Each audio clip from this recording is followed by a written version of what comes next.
Thank you. Mr. Sakic, did you have some more you want to add about data management? Yes, I just was a little confused when you asked me there. I kind of went off on the catch counting sort of thing. The data I imagine you're talking about is the importance of what you are catching. Yes. And that's going to be a huge, huge thing coming with Chinook recovery programs coming down the line, all sorts of different things like that. If you do not have, as part of the monitoring, is equally or probably more important than, well, they go together, the numbers and that data set that tells you what you are removing out of the water, what's in the presence at that time, and the sockeye is quite well covered off. I mean, there's huge testing programs in place through that Salmon Commission, and everybody's fishing between the bookends of these testing sites. But when you start going out on the rest of the coast and what other fish you're encountering in various different fisheries and recreational is a huge issue to them to have that part of the data, and that has to be funded very well. Otherwise, I don't think we're going to have a fishery. All right, thank you.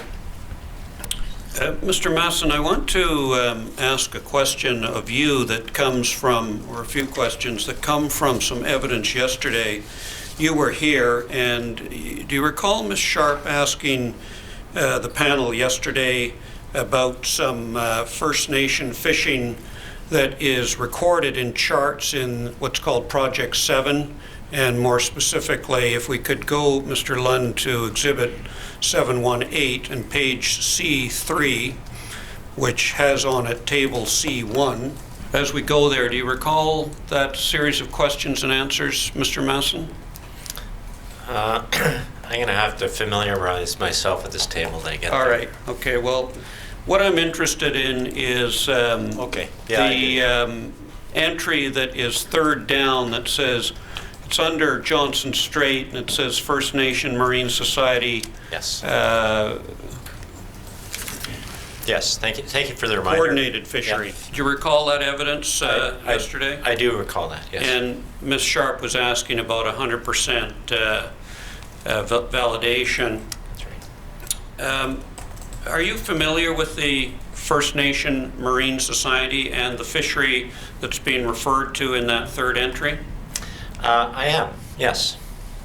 What kind of fishery is that that's being spoken of there? That fishery was a fishery that was conducted by First Nations by chartering seine boats, and it was worked out through a lot of discussion that they would not only be just with the objective of harvesting for food, social, ceremonial purposes, but would also serve as a test fishery. So it was conducted in a very explicit and calculated manner in certain locations. And so there was a number of First Nations that had FSC allocations that were to be harvested by these boats. And a large number, it might be 10 to 15, and each with a specific allocation that was consolidated on these test boats. And so I think the line of questioning, if I recall, was about why do they have 100% monitoring and dockside monitoring and observer coverage and so forth.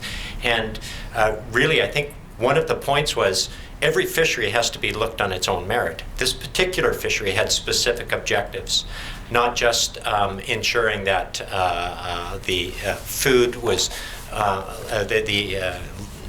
the fish was landed and distributed to all the individual First Nations, large numbers of fish in trucks going down Vancouver Island, needing specific documentation and careful accreditation. But also the actual harvesting levels were a part of this test fishery, needed to be very carefully documented. So that is the underlying rationale there that I think was missed in some of the discussion. All right, and one last point, if I might. Yep. Also, those fisheries tended to occur in times and places where there were Also other concerns. Not only were there large numbers of sockeye present, but there were potential bycatches of stocks of concern. And so, in my current context of the framework, we would consider that an enhanced information requirement requiring levels of verification and checks and so forth. And in particular, the certified observers, would they have been there, that is on the boats, because of the test fishing aspect of it? Largely, and the observers were First Nation observers that had worked in those roles for a while. All right, thank you. And Mr. Commissioner, just for your information, this is also a point that Mr. Assu, when he was giving evidence, Brian Assu spoke of, and he spoke of that on January 31st at page 86 and the few pages following that.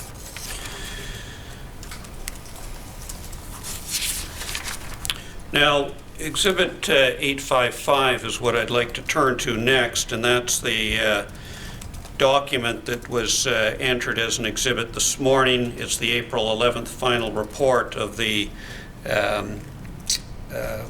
Monitoring and Compliance Panel. Mr. Sakich, you're the chair, I gather, of that panel? For the time being, we've had a couple of different chairs. It's a revolving All right. thing. And as I understand it from your evidence earlier, membership on that is I think you used the word evolutionary sort of affair. You're not appointed as such. You sort of step up to the plate, if I could put it that way. To start with, when things were formed up, and I think that the committee does have the latitude to expand that if they need be. And presently then, without going through names, how many roughly are on that panel, and does it comprise all of commercial, recreational, First Nation, government, and environmental groups? Yes, the composite part. I'm just looking for the numbers. Oh, it may be in the report, and that's fine if it is. It is. I think several of you mentioned earlier the importance of having a consistent approach to fish monitoring, and there is a reference to consistency at page 12 of this document, and then that refers in turn to page 10, and page 12 may come up. Yes. You'll see there under Strategy 1, as previously noted in Table 1, consistent criteria have been identified for determining the level of information required to monitor. And then if you turn back to page 10, you'll see a lot of, you can look at the whole page perhaps, a lot of information put out there. Is that part of what's being referred to as the having a consistent approach to monitoring across the fisheries, Mr. Masson? Yes, it is. All right. Is there anything that you think important to expand on to do with that, or can we just leave it for the commissioner as it is? No, I think that the table captures the concept well. I think you would note in the strategic framework we further emphasized that we still need to recognize that each individual fishery may be different, but we have this consistent criteria by which to look at the information requirements and the monitoring level that's required. All right. Mr. Malloway, did you want to add anything in this area of consistent approach in this specific table? No. All right. Mr. Sakich?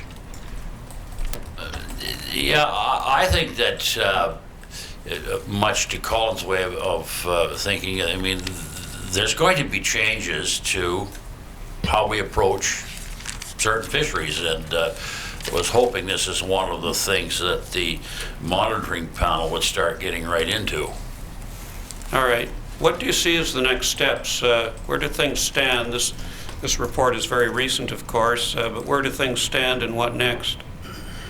Well, that's a good question. I think we have to get out and start to meet with more of the users around the commercial, just everybody, recreational First Nations and meet with people about the vision of this whole charting our course. And of course, without spelling it out, what's inevitable in the end, let's try and get on board and move towards that. And so by that, do you mean the panel or representatives of the panel having information and dialogue sessions with the various stakeholders? That's right. All right. Meeting with them and All right. Mr. Malloway, what do you see as the next steps, and what timing and how would you see approaching it? And specifically, do you agree with what Mr. Sakic is saying? Well, I agree with Peter. It's still evolving. There's still work going on. The panel has observed a couple of different fisheries, and a couple of road trips to have a look at fisheries, like in Port Alberni and in Chilliwack. So folks on the panel are getting to know what goes on in the different fisheries, and observe the actual fishing and the monitoring that's going on. So there's still work to be done, but folks are beginning to understand each other's fisheries more. But there needs to be more of that done. What timeline do you see for this work, this consultation, and/or has a timeline already been agreed upon? And then after that, do you envisage some form of further collaborative report, or what? Well, I'm not too sure on a timeline when it's going to be wrapped up, but there's still work ongoing. So I'm not too sure what the timeline would be. Okay, as the chair, have you got a timeline in mind, Mr. Sakic?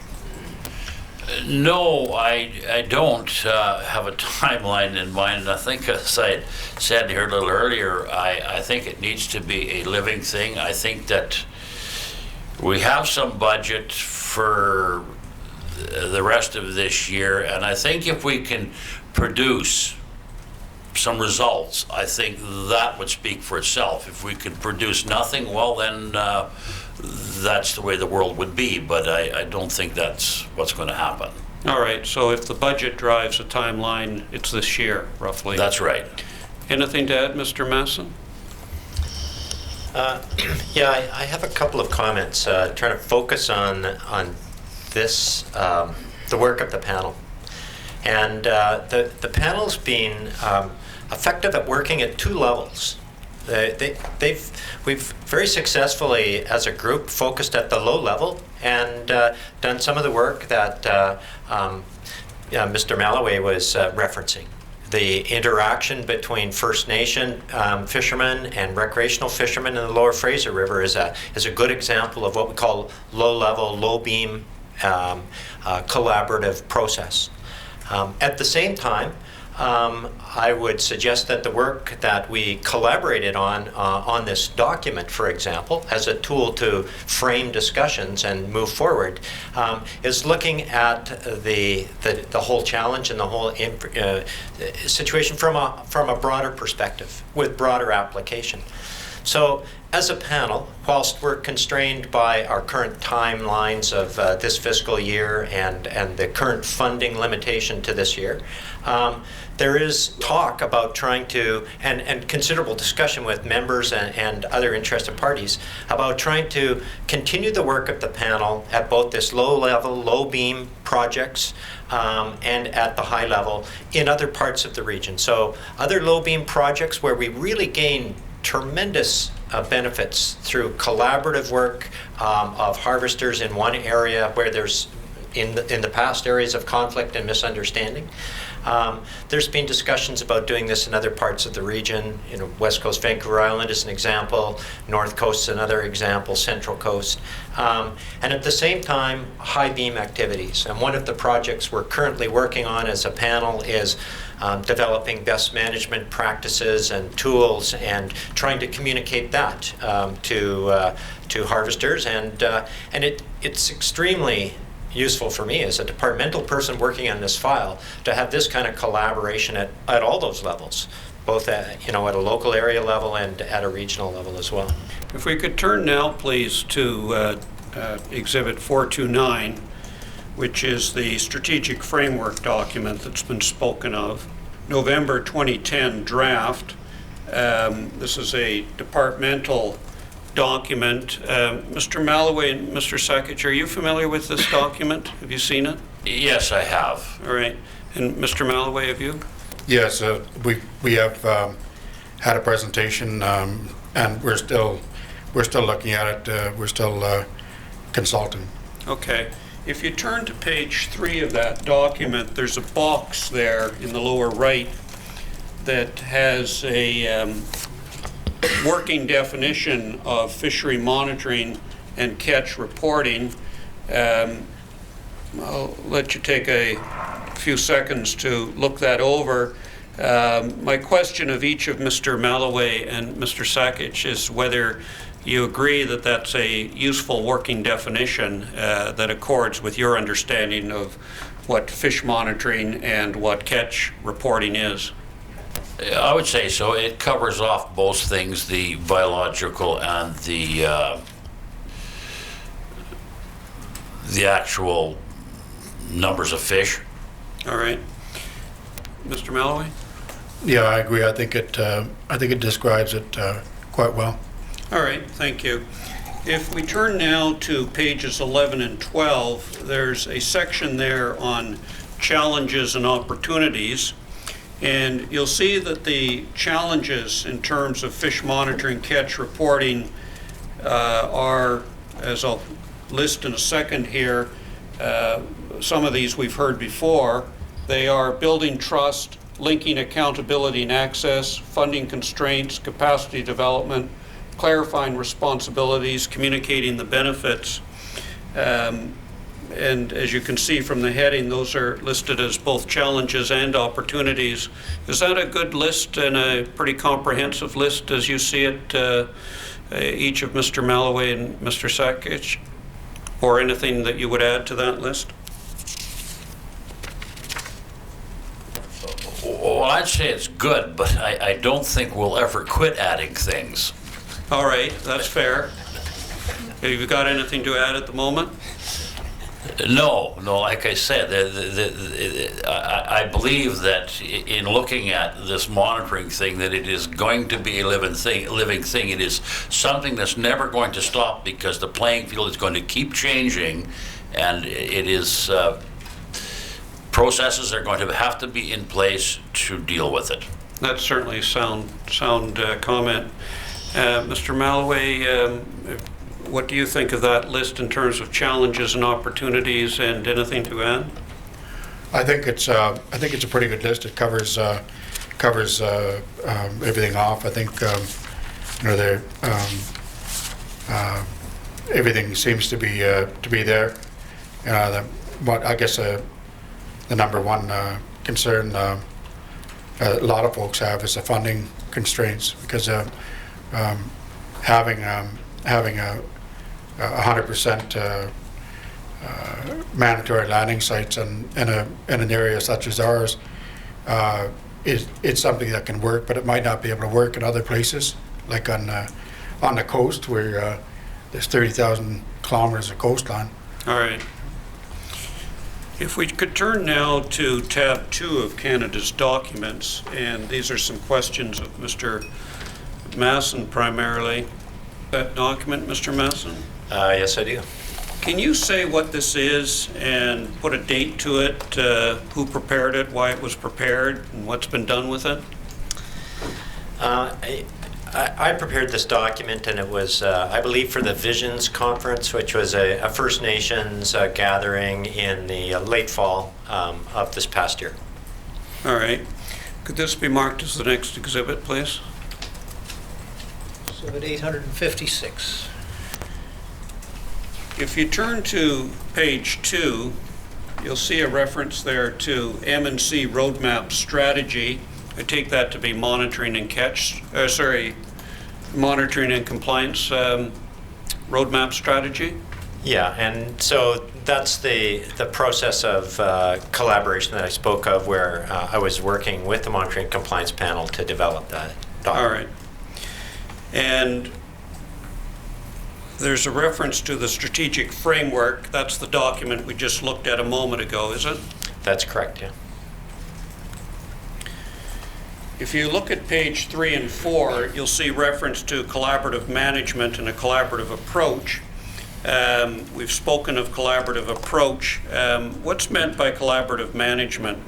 Various definitions exist. In the department, we're working on collaborative management where we would work together with harvesters to reach consensus on various aspects. It might be on management plans. It might be on harvest plans, monitoring.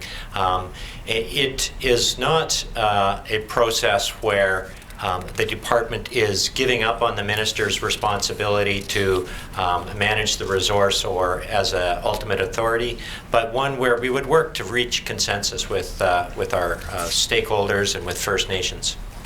And Mr. Malloway, with that, what Mr. Masson has just said, and turning to the words collaborative management, what do you have to say on this? Well, a number of folks in First Nations communities have discussed this, and they talked about the term co-management, and a lot of them are uncomfortable with the word co-management. They feel that to them it feels like DFO is going to manage and we're going to cooperate. So we've been dealing with the term collaborative management as more of a partnership than the other view. All right, and I take it from what you're saying, you would be aiming to head towards something that's approaching an even Stephen or even playing field. Is that what you're referring to? Yes. And you'll see in this particular document on page 3, if we could go there for a moment, in the second sub-bullet under that big bullet, you'll see collaborative management, and that's what you're speaking of, is it? Yes. Mr. Sakic, do you have anything to add with regard to collaborative management? Co-management, collaborative management, it's kind of interesting. Like I'm involved with the Area H Harvest Committee, and somebody's always saying to me, well, when are we going to be discussing this year's fishing plans with the manager? And I says, well, I guess we'll do something eventually. So it seems that since we nailed down the catch reporting part of it, because it is a share-based, it is an ITQ fishery, so it has a fairly high standard of catch monitoring, it seems to have taken away all of the other issues that you would spend countless hours going around with managers talking about it. And now that I look back on it, probably most of the things that we got hung up on was catch monitoring. With that out of the way, our fishery could run with just a couple of visits a year, probably, it seems, unless there's changes or other things that come up. So that part of it, the co-management part of it with the monitoring, that does work. All right.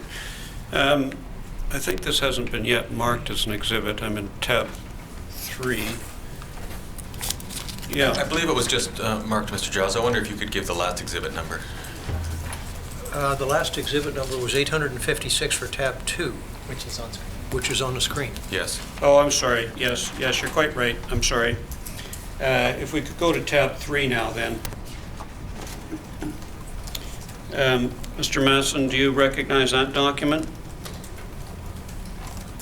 Yes, I do. It was prepared for the same meeting. All right. And is that something you prepared? Yes, indeed, yeah. All right. And what is it? It's an additional presentation that I was asked to provide that really tried to focus in on what are the reasons for catch monitoring, and particularly in the context of this particular meeting and gathering. what I'm getting at is that a lot of this, it was First Nation participants primarily, and so focusing on what are the specific reasons for catch monitoring, the rationale for catch monitoring. This be an exhibit then, please. It'll be marked as 857. Now, Mr. Masson, you've read through the Policy and Practice Report, which is now marked as Exhibit Policy Practice Report number 12, and you've made some comments. I want to have you go through those comments. I wonder if the Policy and Practice Report number 12 could come up. If you turn, please, to paragraph 82.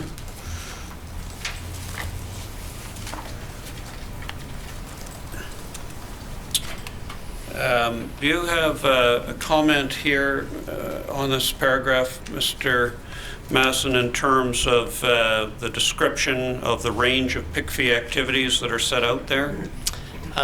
Yeah, and I think I had provided a comment previously just to suggest that the range of activities needed to be enhanced because a variety of things were being covered through PICFI. All right, and are there some other things that you would suggest adding into that list?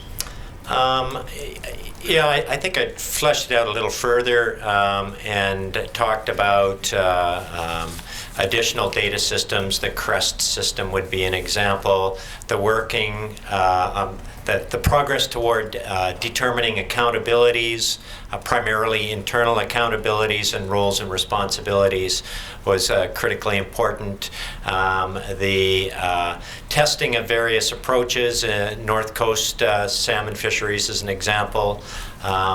Supporting of additional recreational and enhanced recreational monitoring to try and fill some critical gaps in this BC interior, and trying to pilot rotational surveys in different places. So it's an example of just fleshing out the list. If we could turn to paragraph 103 on page 46, and at the same time, if you can get both on the screen, paragraph 198 at page 87. Those two paragraphs are similar, perhaps even identical, certainly similar. To 198 on page 87 up at the same time. Yes. And as we're going there, Mr. Masson, you'll see in the first sentence there that in November of 2009, Fisheries released its discussion paper on First Nation FSC catch monitoring. Paragraph 198, when it comes up, will have a similar statement. That's fine, thank you. Do you have a comment or correction you want to make to what's in those two paragraphs in that first line, Mr. Masson? Yeah, I think it requires clarification. The department had, we completed this discussion paper, and I might add that I was one of the authors. It was co-authored with an individual who had spent much of his career working for First Nation organizations directly. And so it was a co-authored paper. We completed this discussion paper. It was about First Nation FSC catch monitoring and reporting. It was intended as a starting point for discussion. So specifically, it wasn't released as some discussion papers broadly distributed to the world. Resource managers have used it in initiating discussions with First Nations about specific monitoring programs and used it as an additional backup document and to prompt further discussion. All right. And paragraph 201, which is on page 88, there's a statement there in the second line about creating a data management advisor position. Is there clarification that you want to make about that? Yeah, the data management advisor positions are intended to help build capacity in First Nation communities around managing data and catch monitoring programs in particular. So I think that there was some minor clarification around that role. It wasn't that DFO was hiring data management advisors. As it clarifies further on, these positions are incorporated into AIRM agreements, which are intended to focus on capacity development and co-management with First Nation organizations. All right, thank you. If we could turn now, please, to Exhibit 343. This is also found, if the panel has a binder there and you want to see the whole document, it's found at tab 7 of Canada's list of documents. Yes, let's just look at the first page for a moment. Mr. Masson, do you recognize what that is? Yes, the MSc certification reference, yeah. So Marine Stewardship Certification? That's correct. And that's something that was issued, sometime in mid-2010 or thereabouts? Yes. And this is a independent body that issues certification with respect to fisheries, does it? That's correct. And we've had some evidence on that before. If we turn to page 169, I realize the colored ink is a little hard to read, but I'm looking just above, halfway down the page, you'll see a heading there, monitoring is comprehensive and includes all relevant components. Mr. Masson, can you situate what's up on the screen now in the context of the report and explain what it's telling us? Only in a general way. That's fine. Yeah. So there's part of the marine, this certification process includes a review of catch monitoring and various specific elements of catch monitoring. And so here is a summary of their findings in that regard. And the conclusions are that the monitoring has been conducted, and there's scores provided, and it meets the criteria they've established. Final question for each of the panel members, and this is similar to a question that Mr. McGowan asked you, but I'm going to phrase it slightly differently, and that is what each of you consider to be the one or very top few things that in the context of fishery monitoring and catch reporting should be continued or improved upon or start doing as we go forward. And I'm thinking of suggestions that would be both concrete and realistic. That's what I'm putting out to you, but of course you can answer as you see fit. I'll start with you, Mr. Sakic. Is there anything beyond what you answered when Mr. McGowan asked you, or what you've already said in evidence, that you would want to convey to the Commissioner as your top one or a few items? Well, I think as a starting point to go beyond some of the fisheries that are under different management systems where it's required that you have this higher level of monitoring, I think we need a clear evaluation of the rest of them so we know where we're starting. Unless somebody's going to bring down something overnight that captures everybody and no data, no fishery sort of a thing, that's fine. If you do it that way, then you'll shake down the tree pretty fast. But if you're not doing it that way, you've got to evaluate what is not doing it correctly, and that has to be dealt with. You've got to have a starting point. You just can't start nowheres. All right. Mr. Malloway, what would you say? Well, I guess folks in First Nations areas that I've talked to are they would like to see more even-handed treatment from DFO as far as enforcement goes and catch monitoring. There's the compliance in the Fraser Valley fishery is very high and has been very high for a while now, and but we from time to time hear that when we were on a planning committee call trying to plan a chum fishery, I asked DFO, I said, how much fish did Area 29 commercial fishermen get 2 days ago when they went out, and the answer from DFO was, we don't know, she said, we don't have a solid number because less than half of them called in their numbers. That doesn't happen in our fishery, but it happened there. That was 2 years ago. We'd like to make sure that catch monitoring is done on an even-handed basis, and that there be measures taken to make sure that compliance is high in all sectors. All right, and do you agree that the processes and dialogue and steps that have been taken that we've been discussing and hearing evidence on in the last hour or so go a long way towards that end? Yes, I think so. I think we're a lot further ahead now than we were just a couple of years ago with All the right. work that's been done with the ISDF.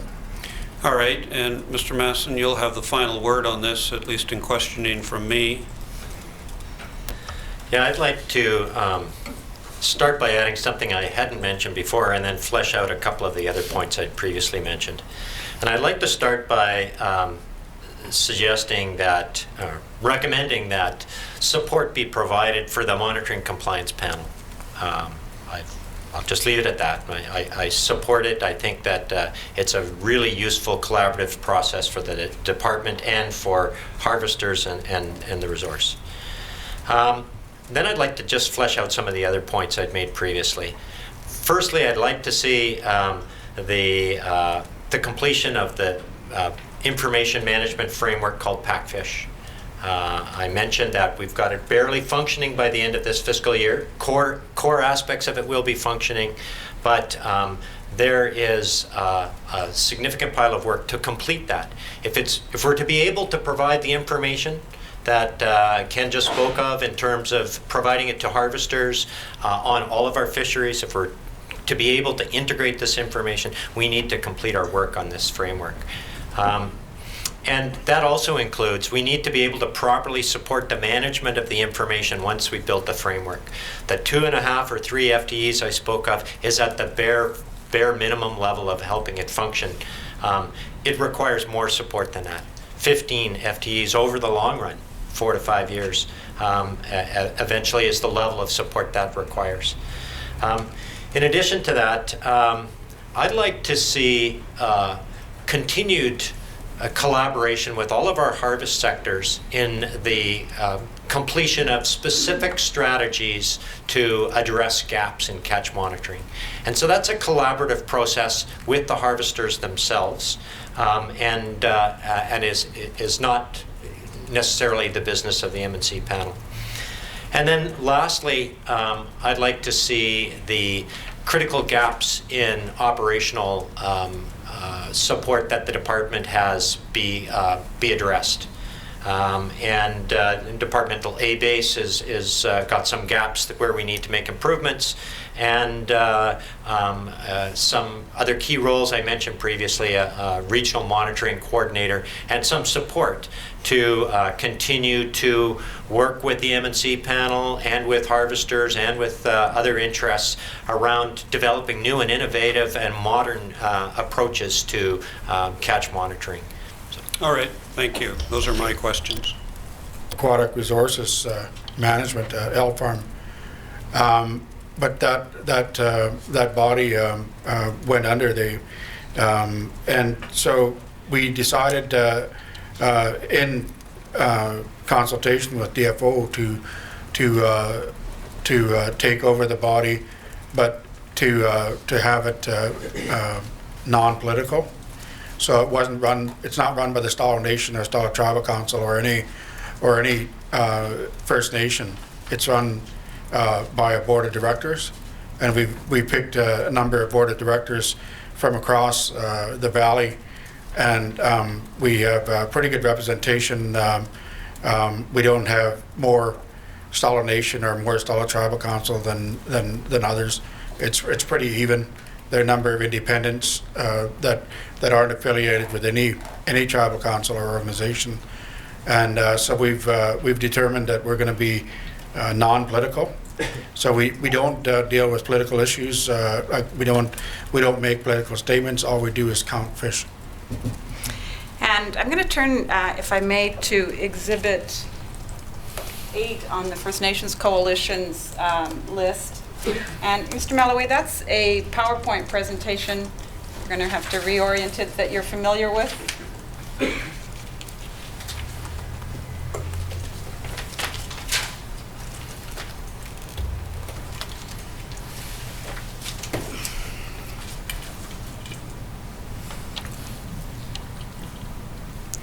Yes. I wonder if I could have that marked as the next exhibit. Mr. Commissioner, that just gives you a good detailed outline of the FVAS, and I'm going to just walk Mr. Melloway through a number of the components of it. Is it accurate to say that FVAS employs approximately 49 to 60 monitors a year in the season? In a season? Yes. And let's have that marked as the next exhibit. The document be marked as 858. And as part of that monitoring, you use what's called landing sites. Is that correct? Yes. And those landing sites are located between Port Mann and the Sawmill Creek. Is that correct? Yes. And there are approximately 6 landing sites from Port Mann to Mission. There are landing sites. It depends on if it's an FSC fishery or if it's a sales fishery. So they could be. They might not be described as landing sites if it's an FSC fishery. What's it described when it's an FSC Well, fishery? it's an access point. It's where folks go to launch their boats and get access to the river. So we cover off all of the major access points on the river. And is there roughly around 20 or 25 access points or landing sites that are used by FVAS to monitor or access the fishermen coming off the river? Yes. All right. And what happens at those landing sites? Perhaps just give an overview of what the monitors actually do at those landing sites and how the fishermen relate to them. When we have an FSC fishery, the monitors will arrive when the fishery opens, and when folks arrive at the river to go fishing, they'll be approached by the monitors, and they'll ask them for their number, for their license number, and then they'll ask them how many nets you're going to put out, and then when they come back from checking their nets, they'll ask them if they how much fish they got, and they'll count the fish and mark down the species. That's in the FSC fisheries. If there's a sales fishery going on, the monitors will also arrive when the fishery opens. They'll ask for folks' designation number, and they'll ask them how many nets are going to set out. And then when they come in, they count every single fish, and then they mark down how many fish that he caught. They'll mark down the soak time, how long they've been fishing since the last check. They'll get them to verify the numbers. They'll sign the sheet, and they'll give them a copy of the landing slip. So the two fisheries are a little bit different in that in FSC fishery, the fish are counted, and then we might talk to 50 or 60% of the fishers, but when we have a sales fishery, there's a mandatory landing program, and we talk to everybody, and we count every fish. And do they also take biological samples for DNA purposes? Yes, sometimes we take a hole punch from the gills. Sometimes we might take a clip from an adipose fin. We might take scale samples, but we usually try to get samples of the fish so that we can get an idea of what's being caught. And how soon is this information provided to the Department of Fisheries and Oceans? The information is provided at the end of the day, and the information is handed over to the DFO within 24 hours of the fishery. But there is a continuous exchange of information throughout the fishery on how the fishery is going. We have our monitors out there monitoring the fishery, and then DFO monitors our monitors. So they have somebody down there, either on staff or a contract, to monitor our fisheries, and so it's continuous.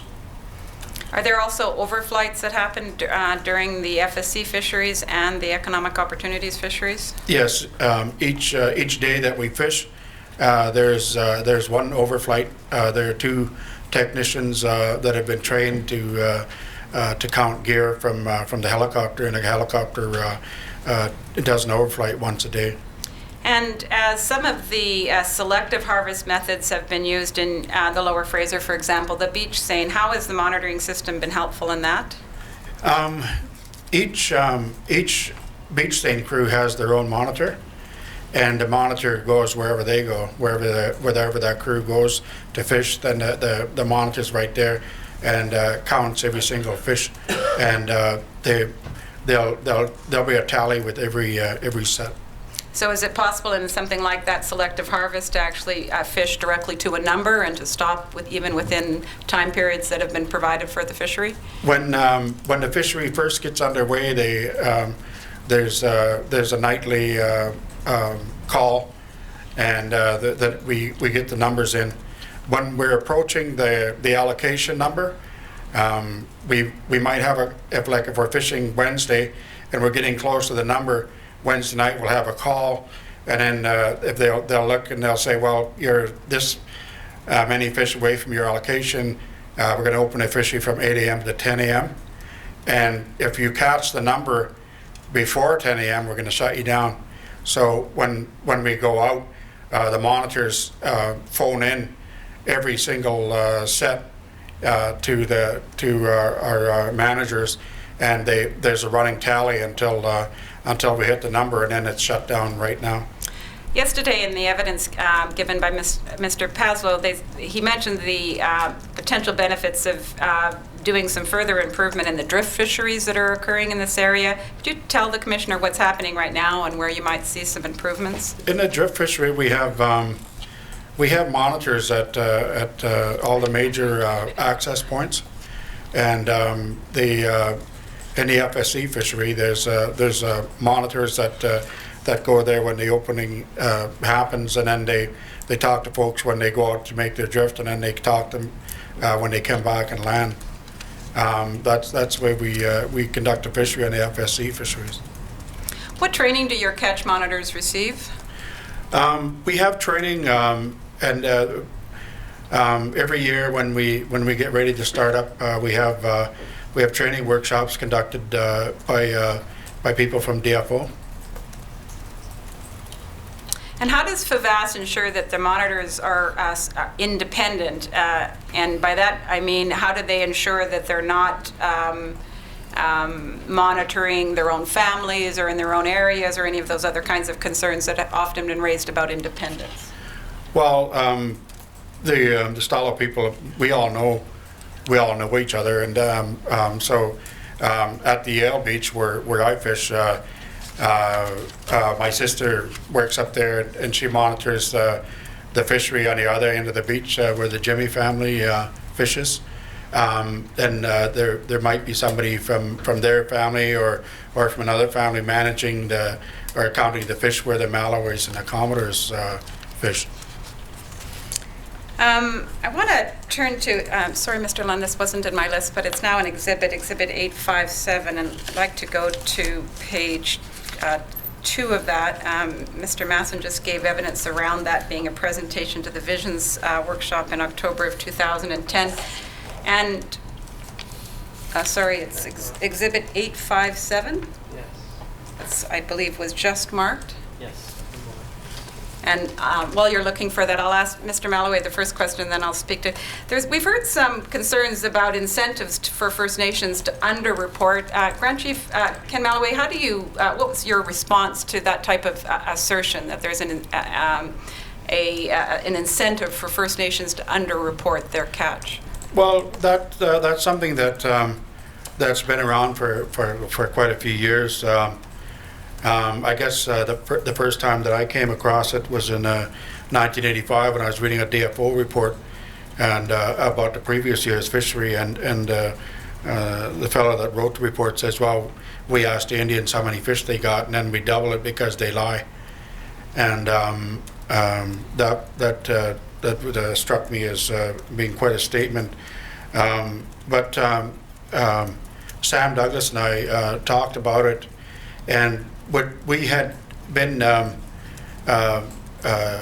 talking about at the time was that eventually getting into treaty talks, and we felt it was very, very important to give a true count of the numbers of fish that we caught, because eventually we're going to be in treaty talks and we want to have true numbers. We don't want to underreport and say we caught 250,000 fish when we got 500,000 or a number like that, because it would come back and bite us when we're in the treaty talks.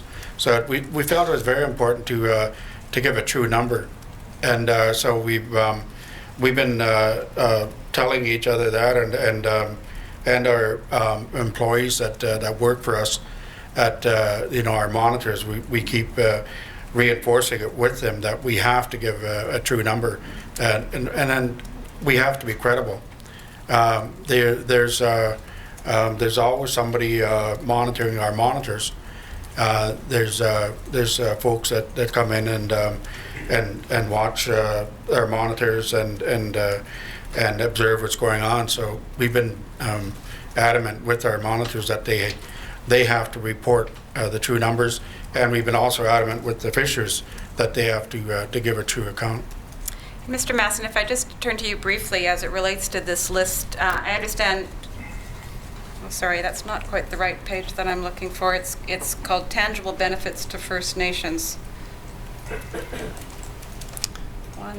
There it is. Thank you. Mr. Masson, if I got that right, is this the list of reasons why it's useful for First Nations from DFO's perspective to provide reliable numbers?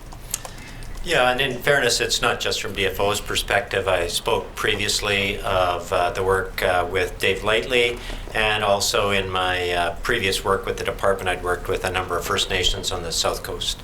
And what were you thinking of when you in the first sub-bullet there, improve sustainability of fisheries? I think we've got that. FSC should be the first to benefit. What were you reflecting in that comment? In many situations, the First Nations FSC fisheries are the last in the line.